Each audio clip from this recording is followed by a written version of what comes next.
पति का स्वभाव। मैं रानी हूँ। अभी अभी मेरी शादी हुई है। अच्छा घर और अच्छा पति मिला है। राजीव नाम है उनका।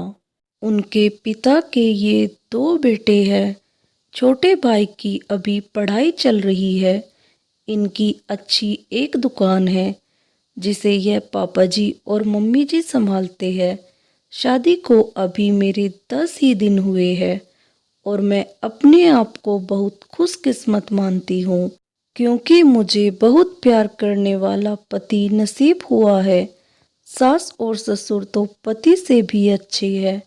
अभी अभी शादी हुई तो ज़्यादातर घर पर ही रहते हैं।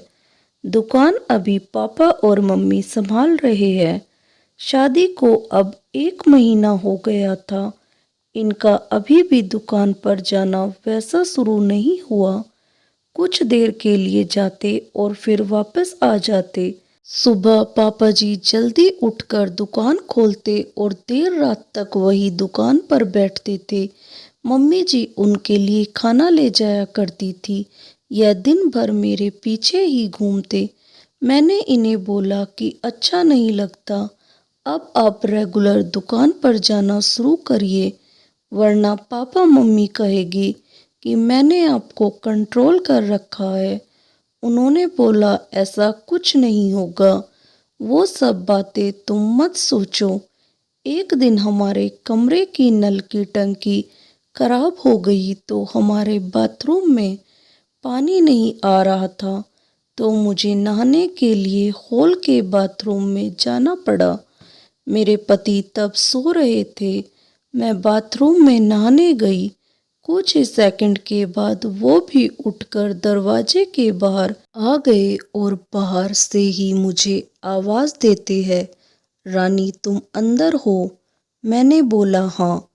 अपने रूम में पानी नहीं आ रहा था इसलिए मैं बाहर आकर नहा रही हूँ। फिर जब तक मैं नहा कर वापस नहीं आई तब तक वो दरवाजे के बाहर ही खड़े रहे। ऐसा वो रोज करने लगे। एक दिन वो बाथरूम में नहा रहे थे, तब कोरियर वाला आया। कोई था नहीं तो मैं रिसीव करने के लिए दरवाजे पर गई। मैं अभी उससे बात कर ही रही थी कि यह बाथरूम से टॉवल में ही भागकर आए। आते ही मुझे जोर से कहते हैं कि तुम अंदर जाओ।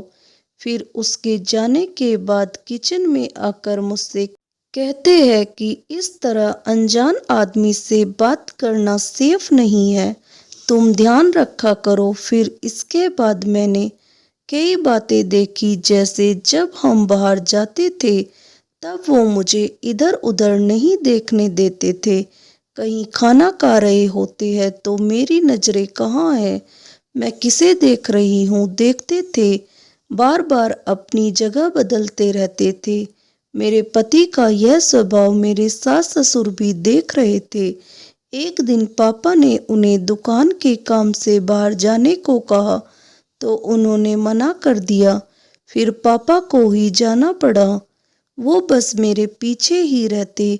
फ़ोन पर मैं किससे बात कर रही हूँ मेरे फ़ोन में नंबर और मैसेज भी चेक किया करते। यह सब देखने के बाद मैंने सोच लिया कि अब उनसे बात करनी होगी। इसलिए फिर एक रात मैंने उनसे कहा कि मैं आपको कैसी लगती हूँ? वो बोले बहुत अच्छी। मैंने कहा आप मुझ पर विश्वास करते हो? वो बोले क्यों, क्या हुआ? मैंने कहा कि आप जो यह सब कर रहे हैं यह ठीक नहीं लग रहा। मैं चाहती थी कि मुझे बहुत प्यार करने वाला पति मिले। आप बिल्कुल वैसे ही हो जैसे मैंने सोचा था, लेकिन आप बहुत ज़्यादा पॉसेसिव हो। क्या आप मुझ पर शक करते हो? क्या आपको लगता है मैं आपका भरोसा तोड़ूंगी?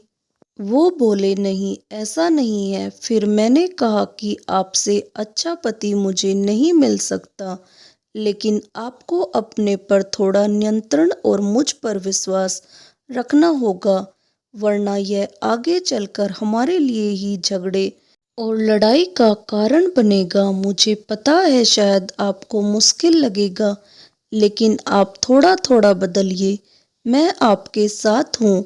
वो बोले, हाँ मैं कोशिश करूँगा। अगली सुबह मैंने उनको उठाया और कहा कि दुकान आप जाएंगे और खाने के पहले नहीं आएंगे। मैं घर में ही हूँ, चाहे तो आप फ़ोन कर लेना। वो जैसे तैसे मन मार कर गए, कभी रूठ कर तो कभी प्यार से। धीरे धीरे उनकी आदत में सुधारने की कोशिश कर रही हूँ। एक पत्नी ही अगर पति को नहीं समझेगी तो कौन समझेगा। बहुत हद तक मैंने उनका स्वभाव बदल दिया है। बात को बढ़ाना नहीं, बात को किस तरह से सुलझाया जाए यह सोचना चाहिए। हम दोनों में एक बात तय हुई कि हम एक दूसरे के मन में क्या चल रहा है हमेशा एक दूसरे को बताते रहेंगे। बात नहीं करना, अपनी बात मन में ही रखना ही किसी समस्या को जन्म देता है। आपको ये कहानी कैसी लगी? कमेंट्स कर हमें ज़रूर बताएं। इस तरह की कहानियाँ सुनने के लिए मेरे चैनल को सब्सक्राइब करें। धन्यवाद। राधे राधे।